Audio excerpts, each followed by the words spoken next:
어, 다음 주에 여름 성경학교가 있습니다. 그래서 뭐 이렇게 이 대면을 못하기 때문에 우리가 성경학교 많은 프로그램을 못하지만 아이들이 오랫동안 예배를 못 드리고 있어서 저희가 다음 주에는 이 오전에 이렇게 1, 2부 예배 연합으로 오전 예배를 드리고 오후에 2시에는 2시 반에 이 시간에는 아이들 성경학교로 예배를 드리려고 해요. 어떤 성경학교 프로그램보다는.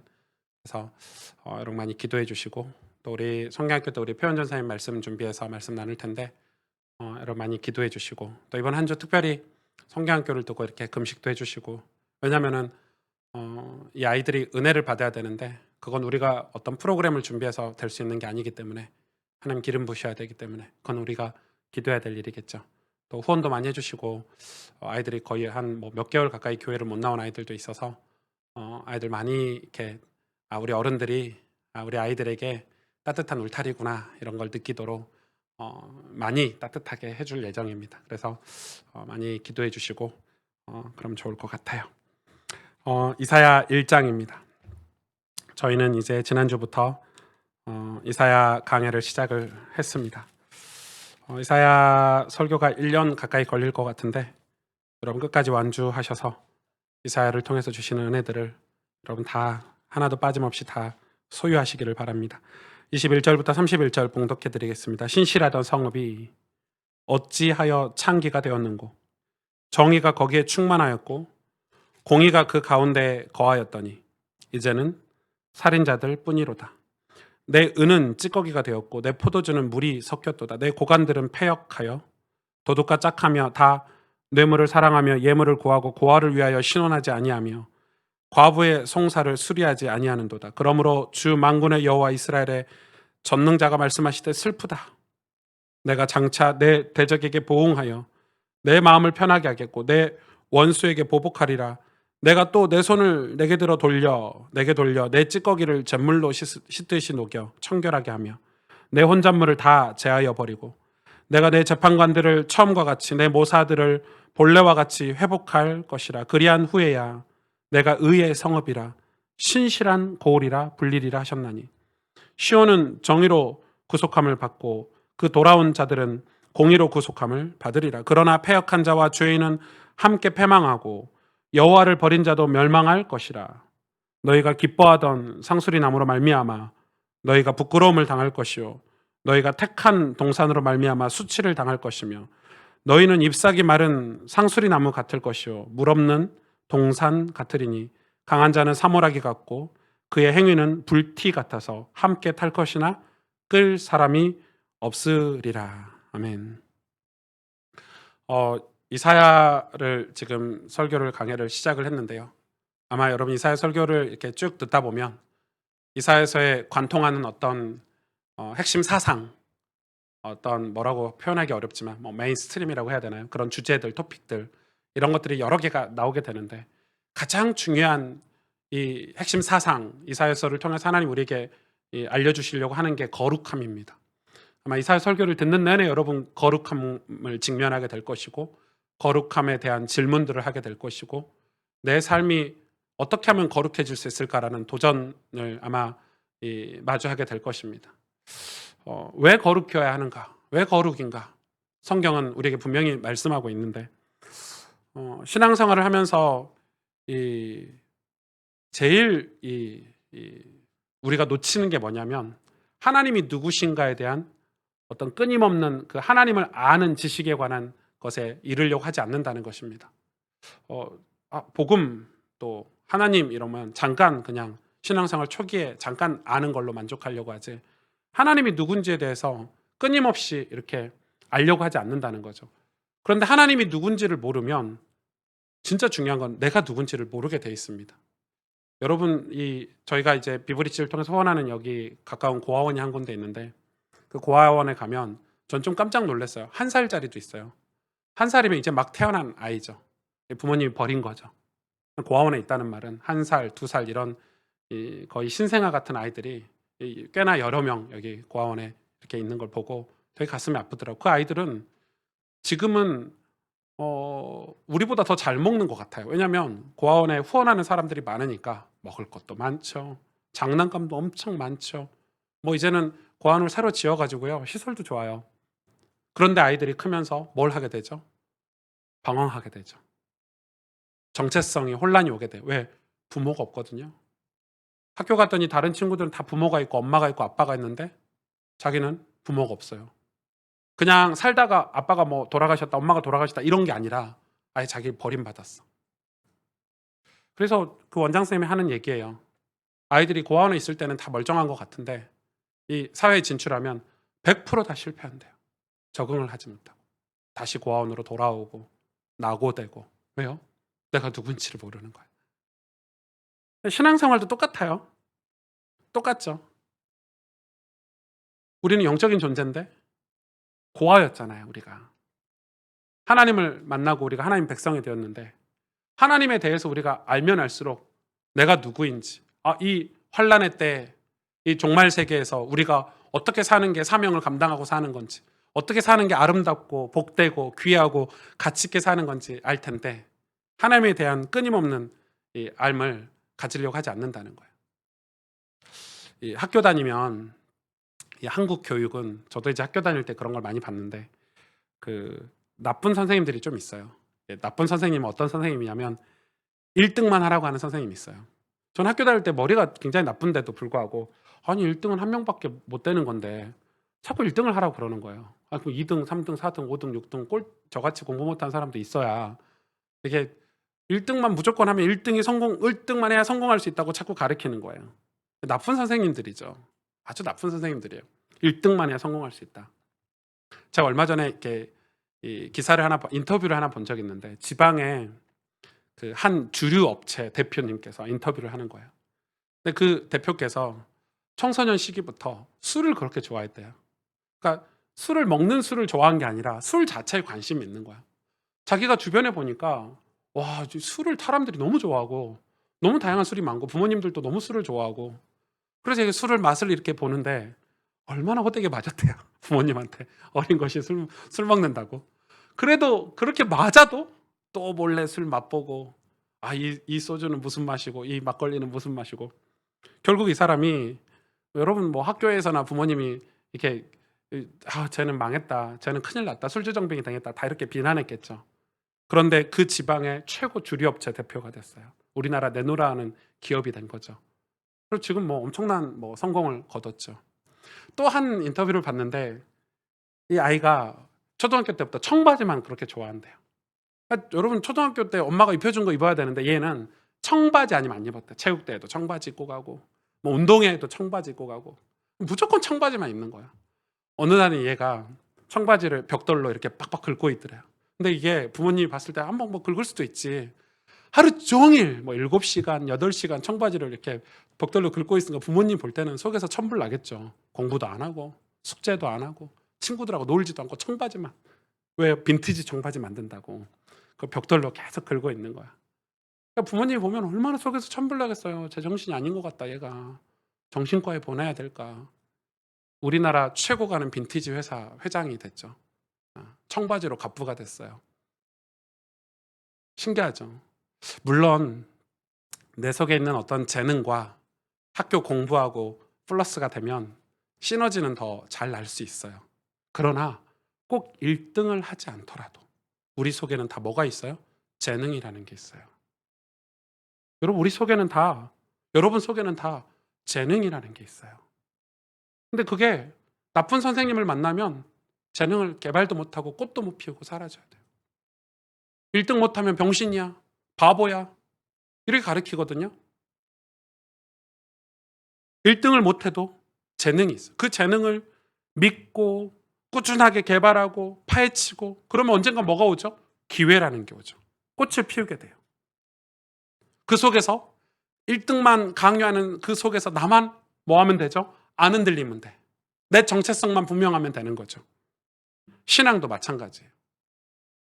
여러분 꾸준하게 사단은 마귀는 우리를 부정하게 만들어 불신앙하게 만들고 낙심하게 만드는 존재가 있어. 넌 안 돼. 그 정도는 어림도 없어. 이렇게 포기하게 만들죠. 그런데 하나님은 우리에게 분명히 뭘 주셨냐면 기업을 주셨어요. 믿는 자에게, 예수님을 믿는 모든 자에게 기업을 주셨는데 그 기업이 뭐냐? 부흥이에요. 부흥. 부흥은 모든 믿는 자의 기업이에요. 술주정뱅이가 예수를 만나고 회개해서 술을 끊고 새 사람이 되고 예수님을 전하는, 이 복음을 전하는 사람이 되는 것. 여러분, 맨날 부부싸움하고 가난하고 불우했던 그 가정이 예수님을 믿고 하나님의 은혜로 변화돼서 화목하게 되고 다른 가치, 새로운 가치, 이웃을 돕고 어려운 사람을 돕는 그런 복된 가정이 될 수 있는 것. 하나님의 은혜로 하나님의 영광을 바라보면서 사는 가정이 될 수 있는 것. 제가 일본에 제 친구 선교사 사역하는 데를 따라갔더니 어떤 나이 많이 드신 이제 권사님이 되셨는데 일본 분이세요. 일본 아주머니인데 예수님을 믿고 이분이 너무 충격이 된 거예요. 나이 들어서 예수님을 믿고. 그래 자기 마을이 얼마나 조그만 마을인데 제가 그 마을에 꼭 가보자고 해서 간 거예요. 시골이에요. 완전 시골 마을인데 갔더니 집에 갔더니 집 앞에 별채를 아예 교회로 바꿔놓으셨고요. 그리고 이쪽 안채는 아예 누구나 마을 사람들이 와서 커피 마시고 이렇게 대화할 수 있는, 근데 저는 뭐 그냥 뭐 커피 마실 수 있는 이런 곳인가 보다 하고 갔는데 돈을 얼마나 많이 투자했는지 대도시의 유명한 커피숍 같이 해놓은 거예요. 그 시골에. 그 조그만 마을에 관광객이 있는 그런 마을이 아니라니까요. 그냥 마을 사람들을 위해서. 이유는 뭐냐? 복음 전하려고, 예수님 이 마을 사람들에게 전하려고. 그래서 아침마다 가서 마을 길을 쓸고 사람이 완전 변화된 거죠. 마을 사람들이 다 이 아주머니 보고 얼마나 칭찬을 하든지. 그러니까 별 볼 일 없던 한 사람이 예수를 믿고 온 동네를 바꿀 수 있는 부흥. 여러분 열왕기를 읽고 계시죠? 저희 교회 성도님들은 지금 공동체 성경 읽기를 하고 계시는데 이 열왕기 상하 나눠진 건 의미가 없고요. 너무 두꺼워가지고 번역하면서 70인역으로 번역하면서 양이 많아져서 이제 상하로 나눈 거지. 하나의 왕들에 관한 기록이죠. 다윗부터 여호와긴까지 시작된 북이스라엘과 남유다의 모든 왕들에 관한 기록을 다 적어놓은 게 이제 열왕기 상하예요. 저희 교회 성도님 어떤 분이 지금 열왕기 상을 읽고 있는데 미치겠다는 거예요. 목사님, 왕 이름도 어렵고 이 왕이 무슨 일을 했다, 그리고 죽었다, 뭐 칭찬받았다, 악한 왕이다, 뭐 이런 내용밖에 없는 거죠. 계속 반복해서 이걸 끝까지 읽어야 되냐고 물어보시더라고요. 그런 내용이에요. 여러분 제가 볼 때는 이 구약에서 모세오경 다음으로 중요한 성경이 저는 열왕기라고 생각이 드는데, 왜냐하면 왜 중요하냐면 여러분 이 솔로몬이 죽고 나서 북이스라엘은 이 여로보암 솔로몬의 장군이었죠. 장군이 10지파를 갖고 가서 왕조를 시작을 했고 남유다는 아주 연약한 솔로몬의 아들이었던 르호보암으로 인해서 이 남유다가 이제 형성이 돼서 두 나라가 생겨서 우리 남북이 갈라지듯이 그 양쪽의 모든 왕들을 열왕기에 다 기록해 놨어요. 약 400년 가까운 세월이에요. 거기 그 왕들의 이야기를 47장에 걸쳐서 다 기록해 놨는데 이게 뭐냐면 이 열왕기는 여러분, 그래서 그 집사님 질문하신 게 너무 잘했다. 집사님 정확히 파악하고 계시네요. 그 왕들에 관한 이야기, 그리고 왕을 통해서 일어났던 사건들에 관한 기록을 적어놓고 뭘 하는 거죠? 하나님이 평가하는 게 열왕기 상하예요. 이 왕은 선한 왕이다, 이 왕은 악한 왕이다. 그걸 평가하는 게 열왕기 상하예요. 근데 그 평가를 한다는 것은 기준이 있다는 거잖아요. 평가를 한다는 건 기준이 있는데 세상 평가를 가지고 이 열왕기 상하에 기록되어 있나요? 아니죠. 딱 봐도 아니죠, 여러분이. 예를 들어서 뭐 오므리라는 왕이 있어요. 오므리 왕조죠. 북이스라엘은 계속 쿠데타가 일어나서 9개 왕조가 형성이 되는데 남유다는 다윗의 계보죠. 다윗의 계보기 때문에 쿠데타가 없어요. 다윗의 자녀, 솔로몬의 자녀, 계속 자녀들이 왕을 이어받아요. 그래서 남유다가 하나님이 보실 때 더 중요하고 귀한 거예요. 그런데 북이스라엘은 9개 왕조, 계속 쿠데타가 일어나고 여러 왕들이 있는데 그 중에 한 왕조가 오므리 왕조인데, 오므리라는 왕이에요. 이 오므리가 얼마나 대단한 왕이냐면 이스라엘에서는 다윗 다음 가는 왕이에요. 실력으로 봤을 때 엄청난 업적을 이뤘어요. 군사, 정치, 경제. 오므리 왕조는 이 다윗의 나라, 이스라엘을 그렇게 평가하지만은 밖에서는 불신자들은 오므리의 나라 이렇게 평가할 정도로 대단한 왕인데, 그런 오므리가 이 열왕기 상에는 8절 기록되어 있어요. 8절. 그리고 하나님은 그 오므리 왕을 악하다 평가해 버렸어요. 왜요? 왜 그렇죠? 선한 왕이냐 악한 왕이냐 이걸 하나님의 평가인데 왜 그렇죠? 이 11개 나오는 모든 왕이 39명인데 그 중에 하나님께 선하다고 칭찬받는 왕은 8명밖에 안 돼요. 하나님이 칭찬하시는 기준, 하나님이 선하다고 악하다고 한 기준이 뭐냐면 하나님이 이스라엘과 맺은 언약, 그 언약을 맺을 때 주신 그 말씀이 기준이기 때문에 그렇죠. 그 말씀이 무려 몇 개나 되죠? 모세오경에 613가지나 돼요. 우리가 레위기에서 언급된 기준만 해도 247개예요. 613가지가 많은 것 같죠? 별거 안 돼요. 이 613가지 중에서 제사장에게 준, 제사장은 이렇게 제사를 드려야 돼. 제사장은 이런 삶을 살아야 돼. 제사장은 이렇게 해야 돼라고 주신 말씀이 25개예요. 그리고 사람에게 준 말씀도 있지만 제사, 다시 말해서 예배에 관한 말씀은 63개. 이런 식으로 하나님이 613가지 중에서 정확하게 하나님의 백성은 이렇게 살아야 돼. 결혼은 이렇게 해야 돼. 너희가 이웃에 대해서는 이렇게 해야 돼라고 말씀을 다 주셨어요. 그 중에 왕에게 주신 말씀은 9가지. 어떤 신학자는 10가지라고도 해요. 왕에게 주신 게 10개밖에 안 돼요. 선지자에게 주신 것도 있고 제사장에게 주신 것도 있죠. 왕에게 주신 게 그 10가지. 그런데 그 10가지 왕에게 주신 말씀을 악한 왕들은 어떤 왕들이냐? 대놓고 무시한 왕들이에요. 하나님의 언약의 말씀을 대놓고 무시했어. 그냥 무시하는 게 아니라 대놓고 무시했죠. 오므리 왕이 대표적이죠. 대놓고 무시했어요. 내가 지금 이렇게 잘 나가는데, 우리나라가 이렇게 부강하고 번영하고 축복되는데 하나님 말씀? 아니, 이스라엘 백성들이 좋아하면 됐지. 꼭 하나님 기준에 맞춰서 살아야 돼? 우시아도 그랬죠. 우시아도 제사장들이 뜯어 말렸잖아요. 하나님, 아니 왕이요, 제사를 왕이 드리면 안 됩니다. 뜯어 말렸는데 그 제사장들 다 치우고 자기가 예배드렸어요. 여러분, 하나님은 상권 분립을 정확하게 하셨어요. 이 왕에게 하나님이 말씀하실 때, 음성을 들려줄 때는 직접 들려준 적이 구약에 한 번도 없어요. 다 누굴 통해서요? 선지자를 통해서 하나님 음성을 왕에게 들려줬어요. 다윗에게 옆에 누가 있었죠? 나단 선지자가 있었어요. 다윗이 하나님의 음성을 들은 거는 다 선지자를 통해서 들었어요. 그렇다고 해서 이 선지자가 제사장의 일을 할 수 있었냐? 못하겠어요. 아무리 선지자가 하나님의 음성을 전달했지만 제사를 드리는 거는, 예배를 드리는 건 제사장의 고유 업무였어요. 서로 침범할 수가 없어요. 아무리 대단한 왕이라고 해도 선지자, 하나님 음성을 직접 들을 수 없었고, 아무리 대단한 실력 있는 제사장이라고 할지라도 선지자 일을 할 수가 없었어요. 그런데 왕이 다 부강하고 번영을 이루고 실력을 갖추고 그 일을 침범했죠. 하나님 우리에게 기준을 주셨어요. 그 기준을 따를지 그렇지 않을지는 누가 결정하는 거예요? 내가 결정하는 거예요.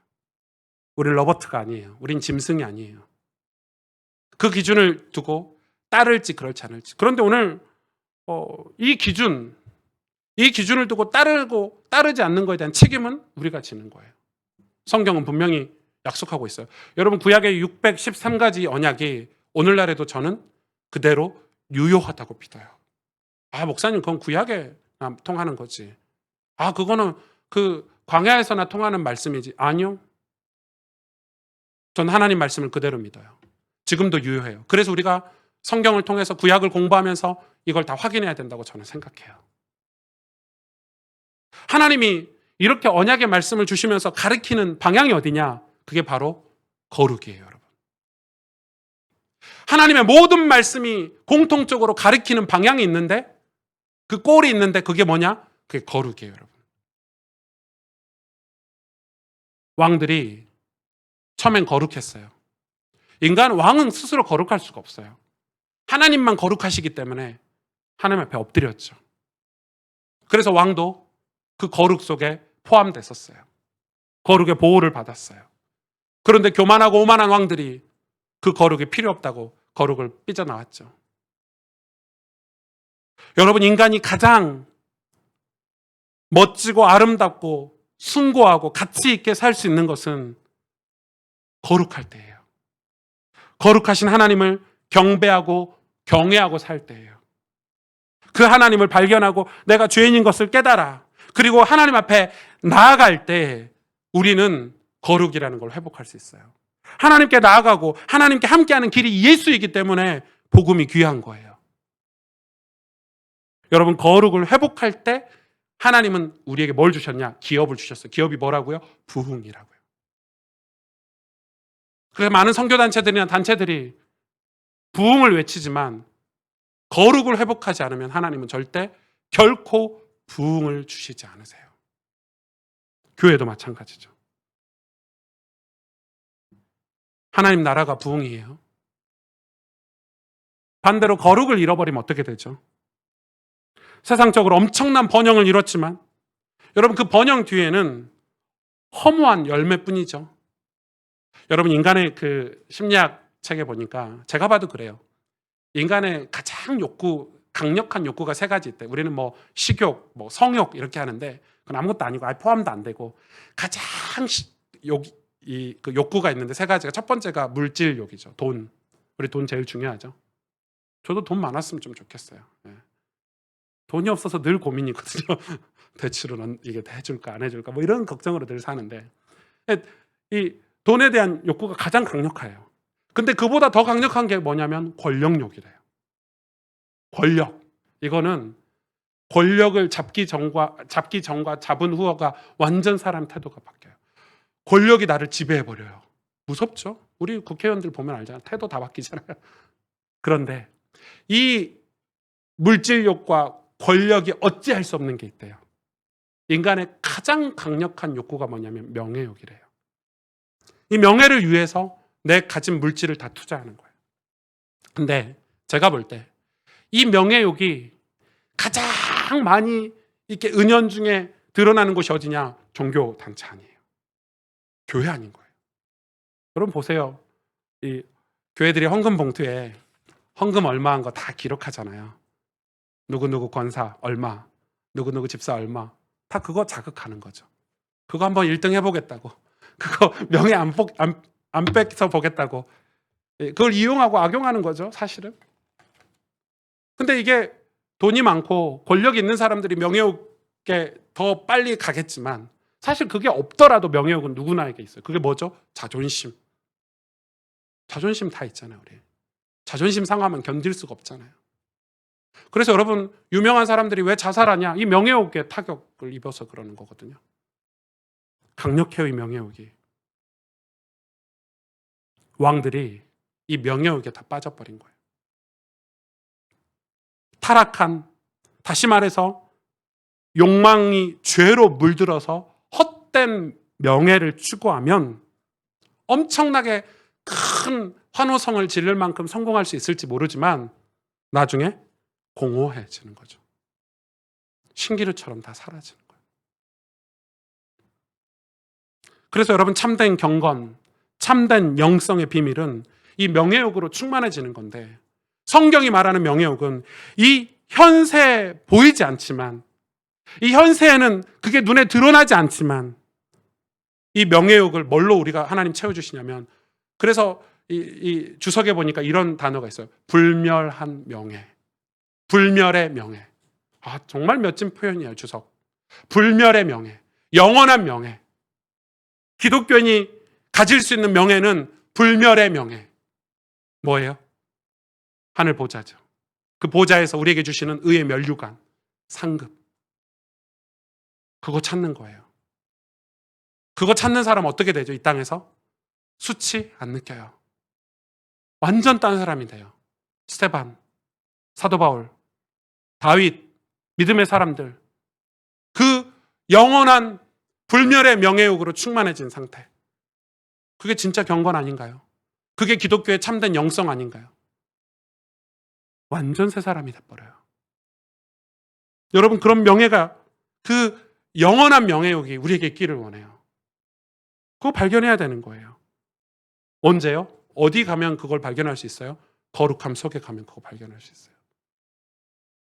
거룩함 속에 가야 발견할 수 있는 거예요. 하나님에게 가야 내가 누구인지 발견할 수 있는 거예요. 하나님 앞으로 가야 내가 이 땅에서 어떤 삶을 살아야 가치 있고 명예롭게 살 수 있는지 발견할 수 있는 거예요. 오늘 이 본문은 굉장히 중요한데 오늘 1장 21절에 보니까 뭐라고 기록되어 있어요? 신실하던 성읍이 어찌하여 창기가 되었는고. 창기는 창녀잖아요. 창남도 있으니까. 신실하던 성읍이 창기가 되었다는 표현은 우상과 교배했다는 거거든요. 정의가 원래는 거기 충만했고 성읍 안에 공의가 충만했었는데 이제는 살인자들 뿐이구나. 내 은은, 성경 구약은 금보다 은이 더 귀해요. 비싸요. 네 은은 찌꺼기가 되었고 내 포도주는 물이 섞였구나. 정의와 공의가 가득하던 성읍이 살인자가 됐대요. 그리고 뭐라고 기록합니까? 23절에 내 고관들은 패역하여 도둑과 짝하며 다 뇌물을 사랑하고 예물을 구하며 돈을 구하죠.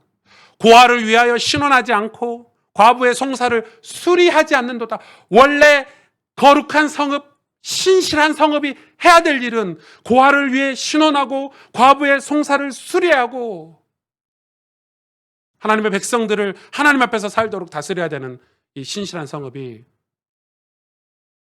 패역하고 도둑과 짝하고 물질을 탐하고 이 물질욕에, 권력욕에, 명예욕에 타락한 그런 욕들에 빠져, 욕구에 빠져서 폐허가 됐죠. 무슨 말이에요? 원래는 신실했다는 거예요. 인간은 절대 자기 자신에 대해서 오만하면 안 돼요. 난 목사인데 목사가 무슨 타락을, 말도 안 되는 소리 하지 마세요. 신앙생활 30년 해도요, 거룩해서 떠나면 타락해요. 30년이 뭐예요? 신앙생활 3000년을 해도 거룩해서 떠나면 인간은 무너지는 게 인간이에요. 얼마나 연약한 줄 아세요, 인간이? 목사요. 목사라는 타이틀 수십 개를 갖고 있어도 거룩에서 떠나잖아요. 은혜에서 떠나죠. 그럼 타락하는 게 인간이에요. 죄가 그렇게 강력해요, 여러분. 왜 왕들이 타락합니까? 왜? 여러분 이해가 안 가죠. 이 정도 나라 하나님 은혜로 잘 살고 평화를 이루고 번영하면 이제 좀 하나님 예배 잘 드리고 찬양하면서 백성들과 행복하게 잘 살면 얼마나 좋겠어. 해피엔딩이 되면. 그 평화와 번영 속에서 뭐 하죠? 자기가 스스로 하나님이 되려고 하죠. 그게 창세기 3장에 악한 영이 뱀을 통해서 인간에게 준 이 유혹이잖아요. 네가 하나님처럼 될 거야. 그게 명예욕 아닙니까? 지도자들이 왜 타락합니까? 하나님을 신실하게 섬겼던 왕들이 왜 교만하고 오만하여 자기 자신을 우상으로 만들어 섬깁니까? 변질되는 거 한순간입니다. 타락하는 거 한순간입니다. 여러분 그래서 저를 위해서 기도 많이 해주셔야 돼요. 제가 뭐 뛰어난 왕이거나 뭐 이러진 않지만 그래도 목사니까. 여러분 가스펠교회 그래도 영적인 말씀을 전하는 사역을 감당하니까. 이때 하나님이 뭐라고 얘기하십니까? 24절에 하나님께서 슬프다고 하십니다. 왜 슬프냐? 24절에 내 대적에게 보응하여 내 마음을 편하게 하겠고 내 원수에게 보복하리라. 이 말씀은 뭐냐면 역사적인 배경을 살펴볼 때 북이스라엘은 하나님이 한 번에 멸망시킵니다. 과정이 없이 그냥 북이스라엘은 한 방에 포로가 되거든요. 근데 남유다는 세 차례에 걸칩니다. 아람, 지금으로 말하면 시리아, 아람과 그 다음에 아수르, 그 다음에 바벨론. 세 차례 침공을 통해서 나중에 바벨론에 의해서 완전히 포로가 되죠. 하나님이 남유다에 대해서 계속해서 기회를 주는 것 같은 느낌이 계속 드는 거죠.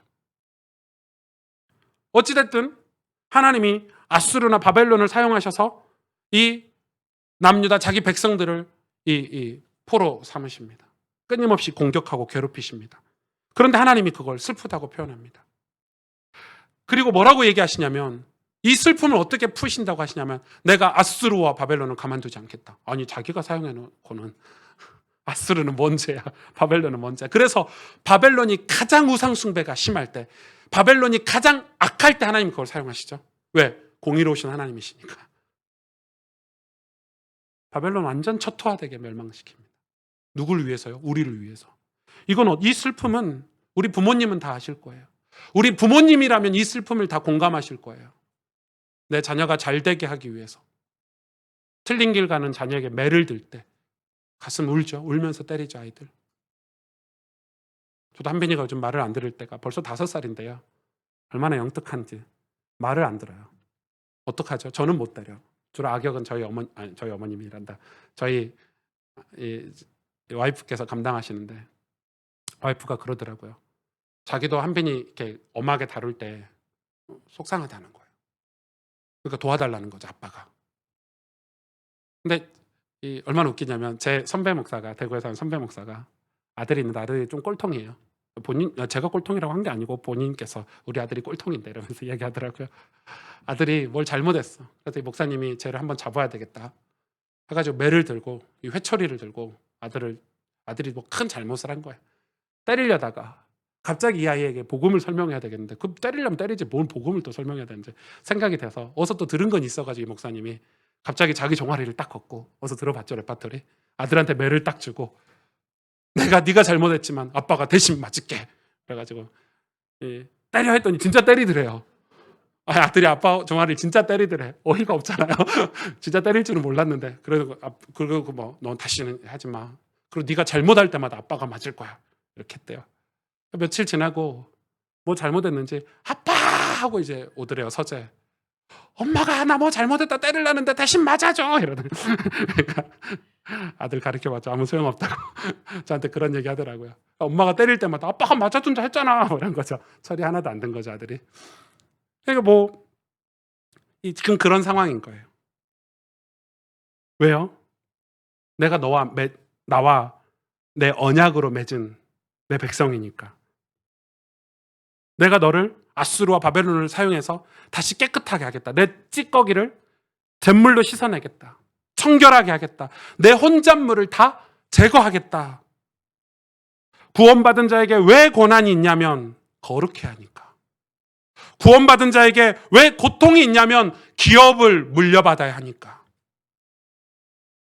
하나님께서 슬픔을 가지고 우리를 징계하시는 거죠. 자녀를 훈계할 때 우리 마음이 얼마나 아픈가요? 부모의 슬픔이죠. 교회도 마찬가지예요. 교회도 갱신해야 될 때가 있어요. 교회도 개혁해야 될 때가 있어요. 교회가 타락하면 이 한쪽이 부패하면 도려내야 될 때가 있어요. 우리 장로님들과 목회자들은 가슴이 아프지만 그걸 도려내야 돼요. 안 그러면 다 부패해요. 그렇죠? 안 그러면 다 부패해요. 도려내야 돼요. 그게 목회자의 슬픔이에요. 치리해야 될 때가 있고 성도를 훈계해야 될 때가 있고 바르게 가르쳐야 될 때가 있어요. 이유가 뭐예요? 28절에 보니까 그러나 패역한 자와 죄인은 함께 패망하고 여호와를 버린 자도 멸망할 것이라 해놓고 29절에 너희가 기뻐하던 상수리 나무로 말미암아 너희가 부끄러움을 당할 것이요 너희가 택한 동산으로 말미암아 수치를 당할 것이라. 하나님 알고 계신 거예요. 너희가 지금 빛을 잃어버리고 거룩을 잃어버려서 곧 부끄러움을 당할 건데 너희가 수치를 당할 건데 왜요? 30절에 너희는 잎사귀 마른 상수리 나무 같을 것이요 물 없는 동산 같으리니 강한 자는 사모라기 같고 그 행위는 불티 같아서 함께 탈 것이나 함께 타는데 불티가 서서 함께 타는데 끌 사람도 없대요. 끌 사람도 없대요. 완전 망한 거죠. 이 부끄러움, 이 수치 지금 한국교회, 지금 기독교인이 당하고 있는 수치죠. 앞에서는 깨끗한 자, 앞에서는 부흥을 외치고 앞에서는 거룩을 외치고 뒤에서는 사기치고 거짓말하고 물질욕, 권력욕, 명예욕에 빠져서 바리새인처럼 우리의 모습 혹은 저의 모습 이 부끄러움, 이 수치에서 벗어나야 되는데 그냥 벗어나기가 힘들어요. 그래서 하나님 뭐 하시죠? 계획하셨어요. 아수르를 사용하시고 바벨론을 사용하신 거예요. 이게 작지가 않아요. 이사야 그래서 우리를 다시 거룩을 향하도록 우리가 다시 신실한 믿음을 향하도록 우리를 트셨어요. 구약의 역사는 작은 역사가 아니잖아요. 400년간 우리를 트셨어요. 그런데 우리가 부끄러움을 당하지 않고 다시 거룩한 성읍이 되고 다시 구속을 설명하고 구원을 설명할 신실한 고울이 되려면 어떻게 해야 되냐? 제일 먼저 이사야 7장 10절에서 15절에 보니까 여호와께서 아하스에게 말씀하여 이르시되 너는 내 하나님 여호와께 한 징조를 구하되 깊은 데서든지 높은 데서든지 구하라 하시니 아하스가 이르되 나는 구하지 아니하겠나이다. 나는 여호와를 시험하지 아니하겠나이다 한지라. 이사야가 이르되 다윗의 집이여 원하건대 들을지어다. 너희가 사람을 괴롭히고서 그것을 작은 일로 여겨 또 나의 하나님을 괴롭히려 하느냐. 그러므로 주께서 친히 징조를 너희에게 주실 것이라. 보라 처녀가 잉태하여 아들을 낳을 것이요 그의 이름을 임마누엘이라 하리라. 그가 악을 버리며 선을 택할 줄 알 때가 되면 엉긴 젖과 꿀을 먹을 것이라. 이사야서 7장 설교할 때 제가 이 아하스에 대해서 설명을 하겠지만 이 아하스가 이제 갈등하고 있는 거예요. 아수르를 따를까? 북이스라엘을 따를까? 이런 갈등 시기에 하나님이 뭐라고 하시냐면 선지자를 통해서 야, 징조를 구해라 하나님께. 너 이쪽 파에도 속하지 말고 이쪽 파에도 속하지 말고 하늘에게 징조를 구해라 했더니 아하스가 뭐라고 한 줄 아세요? 싫어요. 안 해요. 그냥 제가 알아서 할게요. 딱 그 말이죠. 제가 원래 하던 대로 할게요. 제가 아수르를 선택하든 북이스라엘 연맹군을 선택하든 그건 제 마음이에요. 하나님 신경 끄세요. 딱 이런 식이거든요. 그랬더니 이 왕이 타락하니까 이스라엘 백성이 불쌍하잖아요. 그래서 이스라엘 백성들에게 친히 징조로 이야기하신 게 뭐냐면 보라 처녀가 잉태하여 아들을 낳으리니 그 이름을 임마누엘이라 하리라. 이렇게 징조를 주신 거예요. 그러면서 너희가 선을 택할 줄 알 때에 엉긴 젖, 꿀 먹을 것이다. 이렇게 얘기하고 있거든요. 이게 무슨 말이에요? 여러분 왜 아하스가 임마누엘 하나님의 징조 구하지 않았을까요? 하나님은 어떤 분인지를 몰랐겠지만 자기의 자존심, 자기의 명예를 더 생각했겠지만 거룩을 향하는 변화 그거 싫은 거죠. 하나님 도움 없이 스스로 해보겠다고 한 거죠. 그 스스로 했어요. 잠깐 번영하는 것 같았어요. 잠깐은 잘 되는 것 같았어요. 끝에 남는 거는요. 끔찍했죠. 임마누엘이 아니고서는 여러분 우리는 거룩을 향해서 갈 수가 없어요. 그래서 하나님이 우리에게 그 거룩을 회복하기 위해서 주신 게 예수 그리스도예요. 임마누엘이에요. 예수님과 함께 할 때 예수 그리스도를 통해서 우리는 하나님의 거룩으로 신실한 성읍으로 회복할 수 있다는 거예요. 이게 첫 번째예요. 잊어버리시면 안 돼요. 이사야서의 핵심 이 스트림은 임마누엘이 아니에요. 거룩함이에요. 예수 그리스도를 통해서 우리가 거룩으로 갈 수 있는 길을 열어주신 거예요. 그게 하나님 우리에게 주신 징조예요. 그래 너희가 그걸 깨달을 때, 그걸 선택할 수 있는 깨달음이 있을 때 젖과 꿀을 먹을 수 있다는 거예요. 은혜를 받을 수 있다는 거예요. 그러면서 하박국에 이번 말씀 상영회 때 제가 하박국을 강의할 건데 하박국에 진짜 중요한 얘기를 하고 있죠. 여러분 하박국의 큰 내용이 뭐예요? 하박국 선지자가 기도하는 거예요. 하나님께 따지는 거예요. 의문을 제시하는 거예요. 왜냐하면 그 당시 악인이 너무 많아. 악인이 주변 사방 도처에 널렸어. 그런데 그 악인이 널린 중에 누가 있냐면 의인이 있는 거예요. 하나님을 신실하게 믿는 의인들이 있어. 하박국 자신 같은. 그런데 따지는 거야 하박국이. 아니 하나님, 악인들이 많은 거 알겠다고, 악인들이 재앙을 당하고 악인들이 벌을 받는 거, 진노를 당하는 거 알겠는데 왜 우리도 같이 진노를 당해야 됩니까? 왜 우리도 같이 고난을 당해야 됩니까? 하고 따지는 게 하박국이거든요. 그때 하나님 뭐라고 답변하시죠? 의인은 그의 믿음으로 말미암아 살리라. 끝났어요.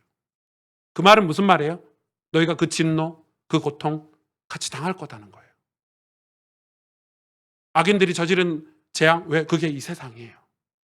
우리가 이 땅에 살면서 홍수 피할 수 있나요? 재난을 피할 수 있나요? 없어요. 우리가 피할 수 있는 것은 우리의 방패 대신 하나님밖에 없어요. 똑같이 질병 당하죠. 어떤 목사님 유튜브에 보니까 설교하실 때 믿음으로 코로나를 이기라는데 코로나는 믿음으로 이기는 게 아니라 마스크로 이기는 거예요. 이상한 설교 좀 듣지 마세요. 코로나가 나는 예수 믿으니까 이렇게 넘어갑니까? 패스오버 합니까? 그럼 다른 교회들은 안 걸렸어야죠. 다 걸렸잖아요. 마스크 벗으시면 안 되고. 뭐예요? 다 재앙을 똑같이 받는 거예요. 가난, 질병, 이별, 슬픔, 죽음. 그런데 의인은 믿음으로 산대요. 저는 하박국 읽으면서 울었거든요. 의인은 믿음으로 산대요.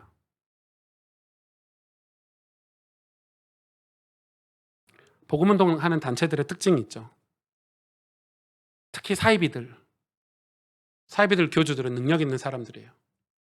자기는 타고났다는 거예요. 어렸을 때 신비를 체험하고 나는 큰 업적을 이루고 그래서 교주가 됐겠죠. 그러면서 따라오는 추종자들은 뭐라고 이야기하죠? 너희들 이것도 못하냐? 그게 무슨 심리학적으로 용어가 있더라고요. 더 따라가. 그러니까 더 대리만족을 얻기 위해 더 따라가. 그래 여러분 교회에서 막 간증하시는 분들 막 대역사 일어나는 분들 막 간증시키잖아요. 그런데 현실은 우리는 월급 몇백만 원 받고 직장 생활해야 되고 힘든 가정에서 갈등 속에서 살아가야 되고 1%가 돼야 되고 0.1%가 되면 좋겠지만 현실은 그게 아니란 말이에요. 우리는 일상을 살아내야 되고 이름도 빚도 없이 사는 그냥 평범한 사람들이란 말이에요. 우린 존 워너메이커처럼 백화점 왕도 될 수 없고 시대를 변화시켰던 존 웨슬리가 같은 대단한 설교자가 될 수도 없죠. 우린 대단한 실력 있는 사람들이 될 수 없을 수 있어요. 그런데 하나님 뭐라고 말씀하시냐면 믿음으로 사는 자. 고난 속에서, 고통 속에서 믿음으로 사는 자. 힘들고 어려운 상황 속에서 믿음으로 사는 자. 반에서 1등 못해도 비록 가난해도 쓰임 못 받는 게 아니라 거대한 세상에서 아무런 티도 안 나는 것 같은 그 믿음, 세상을 변화시킬 힘도 없어 보이는 그 믿음으로 하루하루 하나님을 의지하고 거룩을 사모하고 성경을 읽어가면서 성실하고 정직하고 진실하게 사는 그 믿음의 사람들을 통해서 하나님이 일하시겠대요. 안 믿어지시죠? 엘리야가 뭐라고 그랬습니까? 엘리야가 하나님께 따졌어요. 나 죽어버릴래요. 왜 죽어? 유명한 선지자들 다 죽고 유명한 제사장들 다 죽고 이세벨에게 완전히 져가지고 유명한 사람들 다 죽고 저밖에 안 남았는데 이제 저도 곧 죽게 생겼어요. 하나님 뭐라 그랬죠? 착각하지 마. 너 없어도 돼. 바알에게 물을 굽지 아니한 신실한 믿음의 사람이 7,000명이나 있어. 누구죠 7,000명이? 유명한 사람인가요? 가정주부일 수 있고 학생일 수 있고 바알에게 물을 굽지 아니한 신실한 믿음의 사람들. 믿음으로 사는 자가 힘이 있어요. 별거 없어 보이고 별 볼 일 없어 보이지만 여러분 믿음으로 사시길 바랍니다. 믿음을 포기하지 마시길 바랍니다. 그랬더니 하박국 선지자가 그걸 깨닫고 나서 하나님이 그때 뭘 보여주시죠? 이사야가 거룩한 보좌를 본 것처럼 하박국도 3장 16절부터 그 거룩한 하나님의 영광스러운 이 보좌를 보죠. 3장 16절에 내가 들었으므로 내 창자가 흔들렸고 그 목소리로 말미암아 내 입술이 떨렸도다. 본 거죠. 하늘 보좌를. 무리가 우리를 치러 올라오는 환난 날을 내가 기다림으로 뭐가 온다는 걸 알고 있죠. 환난이 오고 있다는 걸 알고 있죠. 썩이는 것이 내 뼈에 들어왔으며 내 몸은 내 처소에서 떨리는도다. 두렵다는 거죠. 왜? 곧 환난이 들이닥칠 걸 알고 있었던 거예요.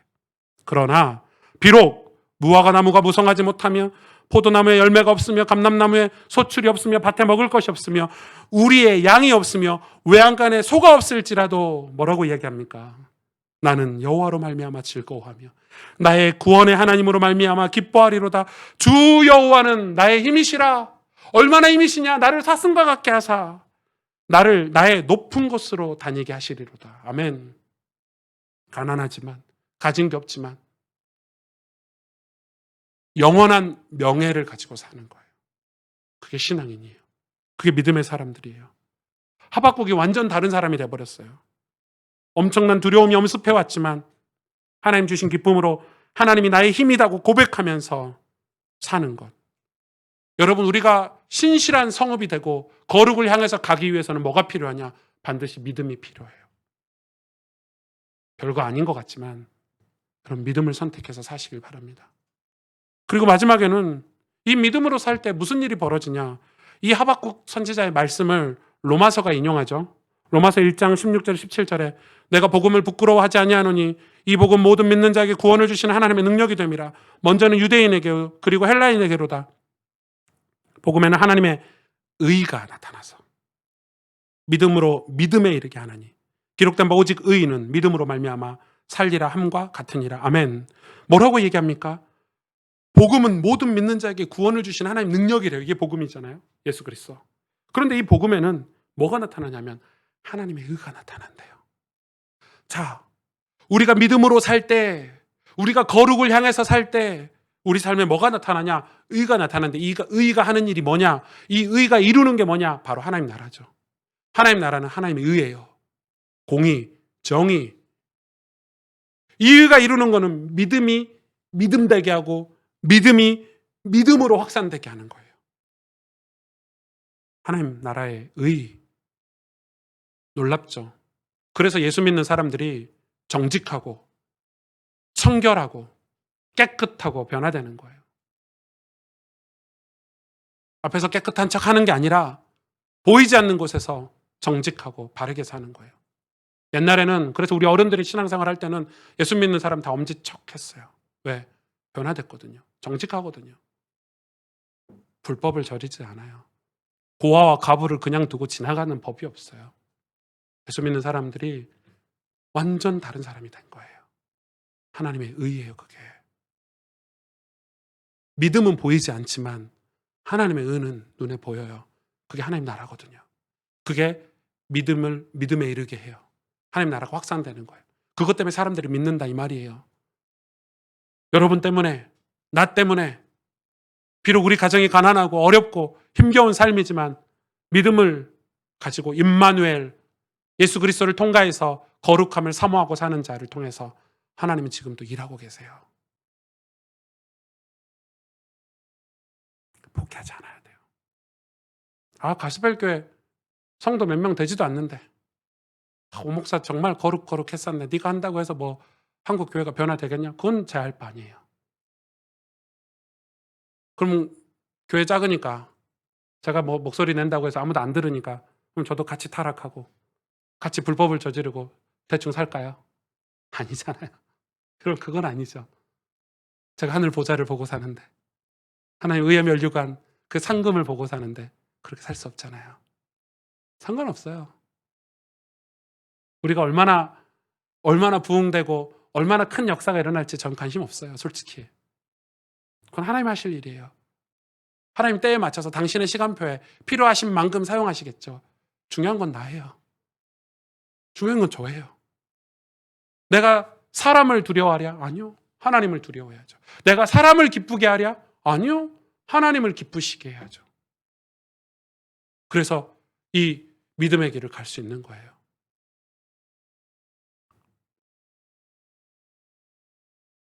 의인은 누굽니까?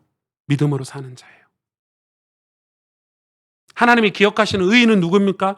하나님이 기뻐하시는 의인은 누굽니까? 하나님이 선하다고 하는 왕은 누구인가요? 바로 믿음으로 살았던 왕들이에요. 같이 고난을 당하고 같이 포로로 끌려갔지만 다니엘, 사드락과 메삭과 아벳느고 믿음으로 살았던 사람들. 같이 고난 속에 있었지만 하박국 선지자처럼 난 여호와로 기뻐하리로다. 난 여호와는 나의 힘이시다 고백하고 사는 거예요. 그 사람들을 통해서 하나님이 뭘 이루시죠? 오실 메시아의 언약, 구속사를 이루셨어요. 지금도 마찬가지예요. 우리가 힘겹고 어려워요. 만만치 않아요. 이 종말의 세계를 사는 게 쉽지 않아요. 뭐가 정답인지도 모를 만큼 혼란스러운 세상에 저와 여러분이 살고 있을 거예요. 어떻게 보면 여러분 개인적으로 여러분 가정이나 이런 것들이 되게 잘 사는 나라 같고 부유한 나라가 된 것 같지만 사실은 갈수록 어려운 게 정상이에요. 마음이 더 힘들고 스트레스가 훨씬 더 많고. 왜요? 갈수록 종말이 심해져요. 종말의 끝이 가까우니까. 갈수록 사랑은 없어지고 서로 시기하고 질투하고 원망하고 돈을 사랑하고, 그게 성경에 기록된 이 종말의 징조들이잖아요. 그때 우리는 어떤 징조를 봐야 돼요? 임마누엘. 임마누엘 하지 않으면 우리는 거룩할 수가 없어요. 믿음으로 살지 않으면 우리는 거룩을 맛볼 수가 없어요. 근데 여러분 기억하셔야 돼요. 거룩함을 통과해야 뭘 맛볼 수 있어요? 하나님 주신 기업, 부흥을 맛볼 수 있어요. 부흥은 뭐예요? 하나님 나라예요. 교회가 커지는 거 아니고 부흥이요. 부흥. 변화되는 거. 새 사람 되는 거. 영광스러운 하늘 보좌를 바라보고 사는 삶. 그게 부흥이에요. 거룩함을 통과해야 그 삶이 보여요. 거룩함 속으로 들어가야 그게 보여서 우리 인생의 가치관이 달라지는 거예요.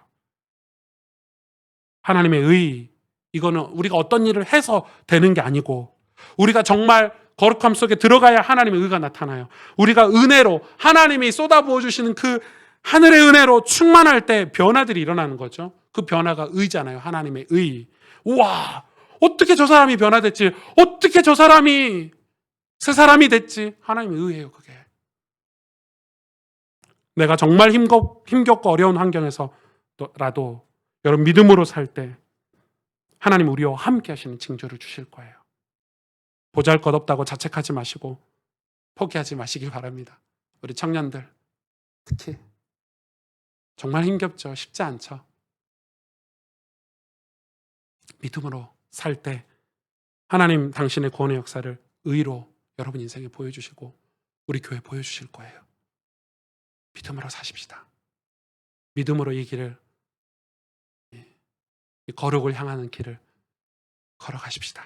함께 기도하겠습니다.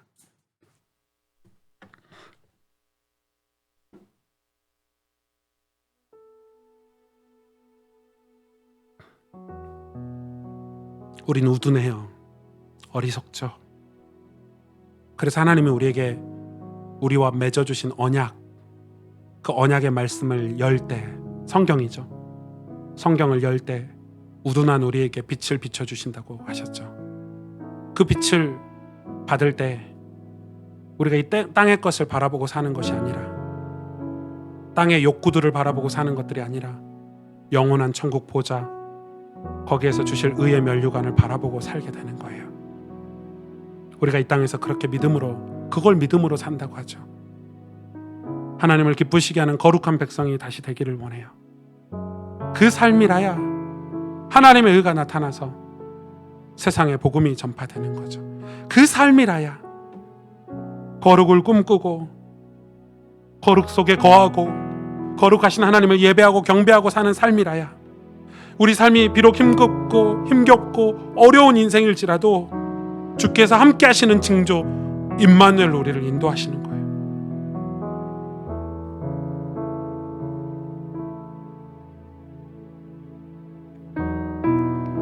하나님 우리를 부끄럽지 않도록, 수치를 당하지 않도록 우리에게 징계를 주시겠대요. 하박국은 그걸 받아들였어요. 징계가 오는 줄 알면서도, 환난이 오는 줄 알면서도 뭐라고 고백했냐면, 하나님은 나의 힘이십니다. 하나님은 나의 도움이십니다. 내가 여호와로 말미암아 즐거워하겠습니다. 하박국이 고백했어요. 환난이 오는 줄 알면서도, 내 뼈가 녹을 환난이 오는 줄 알면서도 우리가 이 땅에 살면서 우리가 하나님 백성이 믿음으로 살 때 고난을 당할 수밖에 없어요. 믿음으로 살려면 힘겨울 수밖에 없어요. 그때 우리가 영원한 보좌, 하늘 보좌에서 내 아들아, 내 딸아, 두 팔 벌리고 우리를 기다리시는 그 하나님, 그걸 보길 원해요. 아버지, 우리가 더 이상 수치를 당하고 부끄러움을 당하는 교회가 아니고, 하나님 백성이 아니고 거룩한 공동체가 되고 거룩한 하나님의 자녀가 되어 세상의 신실한 성읍으로 서 있기를 원합니다. 하나님의 구원의 역사를 이루는 일에 우리 인생이 쓰임받게 하옵소서. 시간 같이 기도하겠습니다.